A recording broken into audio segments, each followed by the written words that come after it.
All right, jumping on here for a couple segments that I didn't want to wait till Monday to get to. Hope you're having a great weekend. We start with what we left off on at the end of the week, which is the Supreme Court delivering really a catastrophic for Trump ruling that says what we all kind of knew, which is the way through the IEEPA legal reasoning, citing his emergency authority to levy tariffs, that he could essentially do whatever he wants with tariffs. Despite it being a tax, which is Congress's power, he was illegally slapping tariffs and taking them off and imposing them on whoever and whenever he wanted, and that was illegal. And that was not his constitutional authority. And so he has been engaged in, reportedly, like we talked about, a private meltdown and panic attack, and publicly is very angry about this. I'll show you some clips, and then we'll get to the announcement that he made in response to it, which is wild. But first, here's him coming out and saying that he's ashamed of the ruling. A lot of people. That's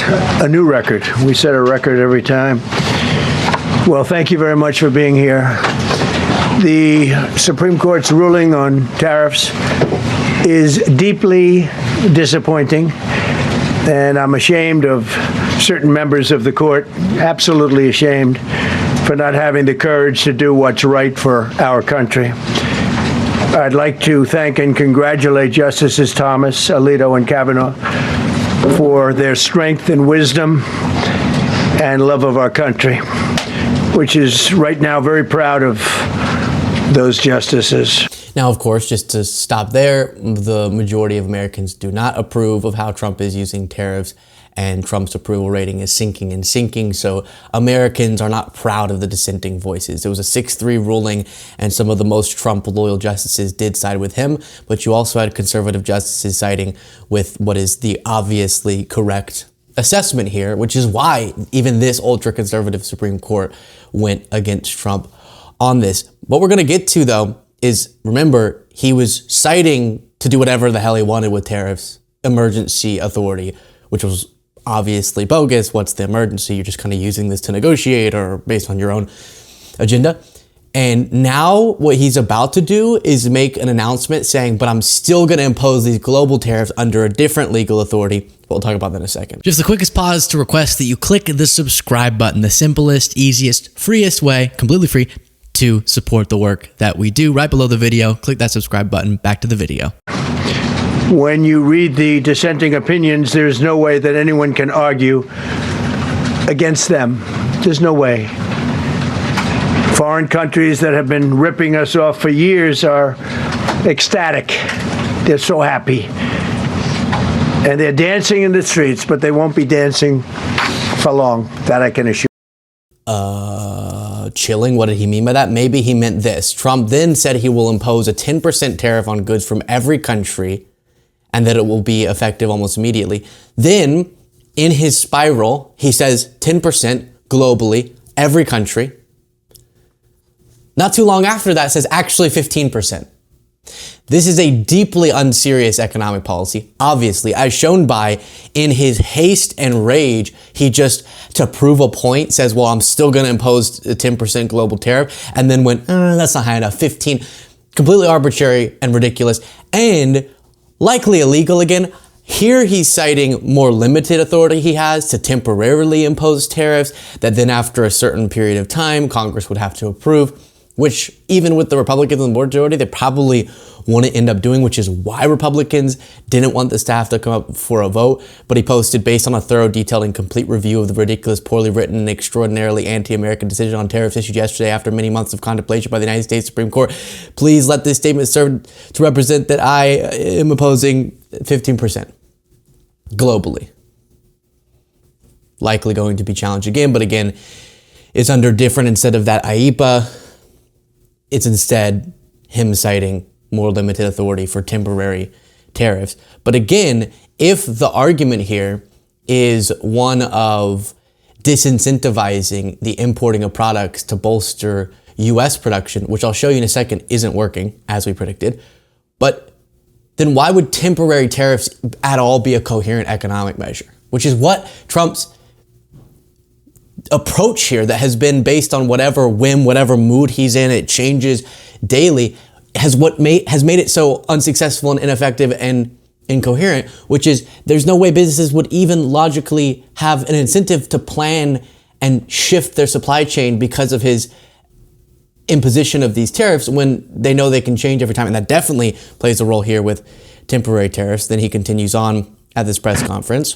The Democrats on the court are thrilled, but they will automatically vote no. They're an automatic no, just like in Congress. They're an automatic no.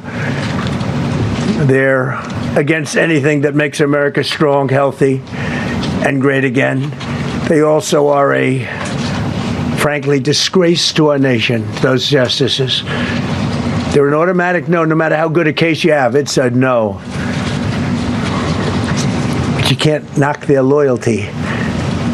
It's one thing you can do with some of our people. Others think they're being politically... Of course, justices are not supposed to be loyal to him. They're supposed to be loyal to the law. Justin Wolfers points this out, though. We've now had a year of this approach. Do you remember when Trump did the reciprocal tariffs? They weren't reciprocal tariffs, but then they gave us the formula, tried to make it seem more complicated, but it really was just them calculating the trade deficit. So does a country buy less from US companies than we do from their companies? And then that deficit, the difference between those two figures, is how they ended up calculating how much those countries should be tariffed, which we explained even that doesn't make sense. There's plenty of reasons that there'd be more demand for something in the United States from a certain country, they wouldn't be able to match the amount that we're buying from them with how much they have demand in their country for buying stuff from us. But even so, if you took that as the end all be all of our economic well-being, which is absolutely insane to do. Let's even say you went there and said, okay, that US trade deficit in general, with all the countries we're doing trade with, the combined trade deficit, that lowering that would necessarily be the best thing. Even if you assume that premise, it's not working. The president says he has cut the trade deficit by 78%. But this chart, which tells the truth, tells a very different story. We had this big lousy trade war and we've got nothing to show for it. And you can see that since Trump started imposing these tariffs, the US trade balance has been virtually unchanged. I mean, you can see he hasn't actually even made progress on the thing that he says is the end all be all. And it shouldn't shock us whenever one of the main people working with him on this, his Commerce Secretary, Howard Lutnick, is this, I don't want to use dumb to describe, is this unthoughtful. Let's say Social Security didn't send out their checks this month. My mother-in-law, who's 94, she wouldn't call and complain. She just wouldn't. She'd think something got messed up, and she'll get it next month. A fraudster always makes the loudest noise, screaming, yelling, and complaining. Every time he talks as if he's making the most profound point you could imagine. Now, that was on an unrelated subject, but popped up my feed and gave me that, wow, Howard does not know what he's talking about feeling, which we know. He even admitted publicly, I knew virtually nothing about tariffs before I got into this position, but Trump taught me everything. Yikes. But then on this, you're saying the sign of a fraudster within the context of Social Security, but he's making a broader point, is they scream loudly if what they're owed is not given to them. No, I think there's plenty of people who would scream pretty loudly if they weren't getting their Social Security checks, not because they're a fraudster, but they're relying on that money. Trump was grumpy at this, refusing to hear from CNN. They allowed our country to be eaten alive. We lost 50% of our car business. We used to make cars. We made all the cars. And then Mexico came, Canada came, and Japan. Everyone's coming. Japan and Germany. But they're all coming back now. They're all coming back at record levels. No,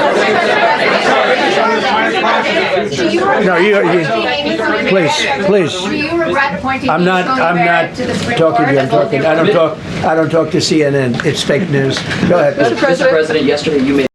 So again, if this were as effective and the Supreme Court correctly interpreting the law and determining he doesn't have the authority to use tariffs in this way, because he is just imposing taxes at his own leisure, which is something that Congress is supposed to be a part of, obviously. And if it were so effective, why is his end-all be-all metric our trade deficit with different countries and collectively? Why is it remaining unchanged?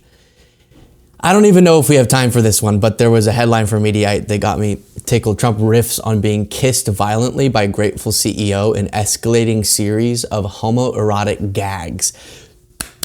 So much in that title.